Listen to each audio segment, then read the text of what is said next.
बिहार की सियासत की जो दीगर पार्टियां हैं, जो हैवी स्टेक होल्डर्स हैं, हम नहीं है अभी स्टेक होल्डर। आप कैसे कह हम नहीं, हम क्या मतलब है भी, हम स्टेक होल्डर हैं, बराबर हैं, बिल्कुल है। नहीं, हमारा तो राजनीति नहीं, वो छोड़ दी। देखिए, एक बात सुनिए, जो पॉलिटिकल पार्टी इस पर खामोशी अख्तियार की हुई है, जो सत्ता में आना चाह रहे हैं, तुमने कितने हजार वोट से सत्ता को खो दिया? ये अलग बात है कि तुमने बेईमानी करके हमारे 4 बेईमानों को खरीद लिया, अलग बात है। मगर ये होश के नाखून लो, इस पर जागो। देखिए, मौत के बाद रोना बेकार है। अभी तुम मरे नहीं हो सियासी तौर पर, देख लो, जिंदा रहने के लिए होश में आ जाओ। तो आप आरजेडी की तरफ इशारा कर अरे रहे हैं, हम क्या उनसे अपील देखिए, करेंगे कि आपके साथ आएं इस मुहिम में? अक्लमंद को इशारा काफी है। हम देखिए, हम स्टेक होल्डर हैं, हमारे पेट में दर्द है तो हमको अजवान खाना है, इसलिए हम अजवान खा रहे हैं। ईसीआई को हमने अपना रिप्रेजेंटेशन भिजाया है। हम उम्मीद करते हैं कि ऑनरेबल इलेक्शन कमिश्नर हमारे रिप्रेजेंटेशन को देखेंगे, पढ़ेंगे, हमारे कंसर्न्स को एड्रेस करेंगे, क्योंकि जब ये डेमोक्रेसी का एक बहुत बड़ा फेस्टिवल है और मेरा हथियार तो वोटर है ना। जब हथियार ही नहीं होगा तो कौन कैसे जीतेगा बताइए, चाहे कोई पॉलिटिकल पार्टी हो।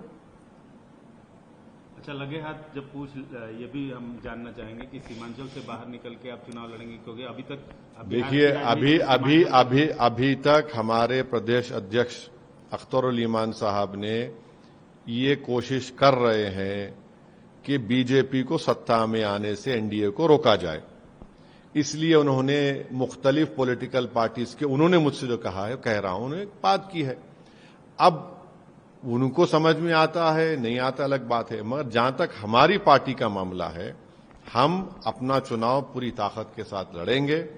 हमने 2 विधानसभा पर बहादुरगंज में और ढाका में अपने कैंडिडेट का नाम अनाउंस कर चुके हैं और हमको सीमांचल में भी लड़ेंगे, सीमांचल के बाहर भी लड़ने का पूरा प्रोग्राम और प्लान है और इस पे सख्ती से अब के बाद अच्छी तरीके से कैंपेन करेंगे। एनडीए को रोकने के लिए आप महागठबंधन से हाथ मिलाएंगे? अख्तरुल ईमान साहब ये कोशिश कर रहे हैं, जो हमारे बिहार के अध्यक्ष हैं। लोग जानते नहीं हैं कि 5 साल पहले भी मैंने कोशिश की थी, इनके 2 बड़े बड़े सांसद को जाकर उस पुरानी पार्लियामेंट की बिल्डिंग के सेंट्रल हॉल में मैंने उनसे जाकर कहा था। अब अभी भी अख्तरुल ईमान साहब कोशिश कर रहे हैं कि हम भी नहीं चाहते कि भाजपा या एनडीए जीते वहां से। अब ये उनके ऊपर है, ये उनके ऊपर मुनस्सिर है।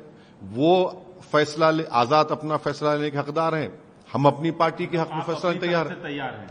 हम देखिए, हम तो इलेक्शन लड़ेंगे, चाहे अकेले लड़े चाहे महागठबंधन के साथ लड़े, ये नहीं मालूम ना। देखिए, अख्तरुल ईमान साहब जो कोशिश कर रहे हैं वो कितने कामयाब होते नहीं होते, मगर वो तो कोशिश कर रहे हैं पार्टी की तरफ से, देखिए क्या होता है।